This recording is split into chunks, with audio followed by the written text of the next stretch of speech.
Praise the Lord, जय मसीह की। दोस्तों, हम आपका स्वागत करते हैं आज रात की प्रार्थना में। हे प्रभु, तू सब पर दया करता है और जो कुछ तूने बनाया है उसमें से एक से भी घृणा नहीं करता। तू मनुष्यों के पापों पर इसलिए ध्यान नहीं देता कि वे पश्चाताप करके तेरी क्षमा प्राप्त करें, क्योंकि तू हमारा प्रभु ईश्वर है। कल से हम 40 की अवधि आरंभ कर रहे हैं। ये समय पास का समारोह बनाने के लिए स्वयं को तैयार करने का समय है। पुराने व्यवस्थान में लोग अपने पापों का प्रायश्चित करने के लिए अपने माथे पर राख लगाते थे। हर साल हम भी आज के दिन अपने माथे पर राख लगाते हैं। हम इसे दो कारणों से लगाते हैं। पहला, राख प्रायश्चित का प्रतीक है। राख ये सूचित करता है कि हमने जो भी पाप किए हैं उनके लिए हमें प्रायश्चित करना है, और फिर पाप ना करने के लिए हमें तपस्या और संकल्प करना है। दूसरा, राख मृत्यु का चिन्ह है।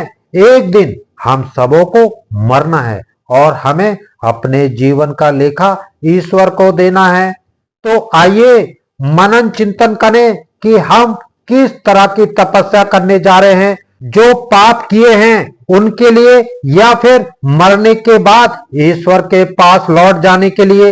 इसके लिए हम स्वयं अपने अंतःकरण की जांच करने की आवश्यकता है। नबी यूएल का ग्रंथ 2 अध्याय 12 से 18 पद लिखा है, प्रभु यह कहता है, अब तुम लोग उपवास करो और रोते तथा शोक मनाते हुए पूरे हृदय से मेरे पास लौट आओ। अपने बस फाड़ कर नहीं, बल्कि हृदय से पश्चाताप करो और अपने प्रभु ईश्वर के पास लौट जाओ, क्योंकि वह करुणा में दयालु, अत्यंत सहनशील और दया सागर है, और वह सहज ही द्रवित हो जाता है। क्या जाने वह द्रवित हो जाए और तुम्हें आशीर्वाद प्रदान करे। तब तुम लोग अपने प्रभु ईश्वर को बलि और तर्पण चढ़ाओगे। सियोन पर्वत पर तुरही बजाओ, उपवास घोषित करो, सभा की बैठक बुलाओ, जनता को इकट्ठा करो, बूढ़े बालकों और दूध मुँहे बच्चों को भी बुला लो। दूल्हा और दुल्हन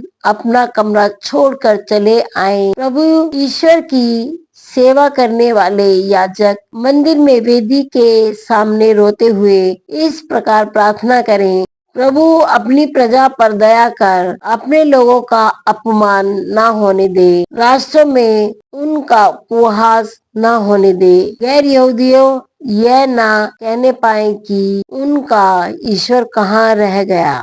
तब प्रभु ने अपने देश की सुधि ली और अपनी प्रजा को बचा लिया। आमीन। नबी यूएल के समय में इस्राएलियों को उनके पापों के कारण ईश्वर की ओर से चेतावनी दी गई थी। आज का पहला पाठ हमें पश्चाताप और हृदय परिवर्तन के लिए बुलाता है। ईश्वर बाहरी दिखावे से प्रसन्न नहीं होता, वो मन का सच्चा परिवर्तन चाहता है। इसलिए उपवास और प्रायश्चित केवल बाहरी क्रियाएं ना हो, बल्कि हमारे हृदय का झुकाव भी सच्चे मन से ईश्वर की ओर हो। हमारे पश्चाताप का केंद्र हमारे हृदय में होना चाहिए, ना कि केवल रीति रिवाजों में।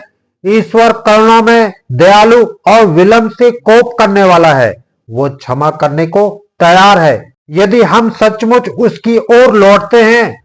हमें पुरोहितों और समस्त समुदाय को एकत्र कर सामूहिक प्रार्थना और उपवास में भाग लेना चाहिए। ये एक व्यक्तिगत पश्चाताप ही नहीं, बल्कि सामुदायिक प्रायश्चित का आह्वान भी है। हमारे पापों का प्रभाव समाज पर भी पड़ता है, इसलिए सामूहिक प्रार्थना और शुद्धिकरण आवश्यक है। ये आशा का संदेश देता है, यदि हम मन फेर कर ईश्वर की ओर लौटते हैं तो वो हमारे जीवन में नए आशीर्वादों की वर्षा करेगा। संत पौलुस लिखते हैं, हम मसीह के राजदूत हैं। हमारा जीवन और हमारे शब्द संसार के लिए ये संदेश पहुंचाते हैं कि ईश्वर हर व्यक्ति से मेल मिलाप करना चाहता है। ये एक बड़ी जिम्मेदारी है कि हम अपने जीवन में मसीह को प्रतिबिंबित करें। यीशु ने क्रूस पर अपने प्राण देकर हमारे और ईश्वर के बीच जो दूरियां थी उन्हें मिटा दिया। अब वो हमसे चाहते हैं कि हम भी ईश्वर के पास लौटें और दूसरों को भी उस प्रेम और क्षमा का संदेश दें। मसीह का कोई पाप नहीं था, फिर भी ईश्वर ने हमारे कल्याण के लिए उन्हें पाप का भागी बनाया, जिससे हम उसके द्वारा ईश्वर की पवित्रता के भागी बन सके। ये हमें मसीह के बलिदान की गहराई को दिखाता है। पाप रहित प्रभु ने हमारे पापों का बोझ उठाया ताकि हम ईश्वर की धार्मिकता के भागीदार बन सके। ये चेतावनी है कि जो अनुग्रह हमें मिला है उसे हल्के में ना लें। हमें अपनी बुलाहट के प्रति जागरूक और उत्तरदायी रहना चाहिए। पौलुस स्पष्ट करते हैं कि अभी उपयुक्त समय है, अभी कल्याण का दिन है। इसका अर्थ है कि हमें उद्धार और परिवर्तन के लिए कल का इंतजार नहीं करना चाहिए। ईश्वर हमें आज इसी क्षण बुला रहा है। आज के सुसमाचार में यीशु हमें सिखाते हैं कि धार्मिक कार्य जैसे दान देना, प्रार्थना करना और उपवास करना केवल दिखावे के लिए नहीं होना चाहिए। यदि हम इन कार्यों के द्वारा केवल दूसरों की प्रशंसा पाना चाहते हैं तो वो स्वार्थ और अहंकार बन जाता है। प्रभु हमें अपने हृदय के भीतरी कक्ष में प्रवेश करने को कहते हैं ताकि हम अपने और ईश्वर के बीच के संबंध को जीवंत कर सकें। गुप्त में किया गया दान, प्रार्थना और उपवास ही ईश्वर को प्रिय है। जब हम निस्वार्थ भाव से ईश्वर के लिए कार्य करते हैं तो वो हमें अपने समय पर प्रतिफल देता है, जो किसी भी मानवीय प्रशंसा से कहीं अधिक मूल्यवान है। दान, प्रार्थना और उपवास तीनों आत्मिक अनुशासन के रूप हैं। ये हमारे अहंकार को तोड़ते हैं, हमें नम्र बनाते हैं और ईश्वर पर निर्भर रहना सिखाते हैं। आमीन।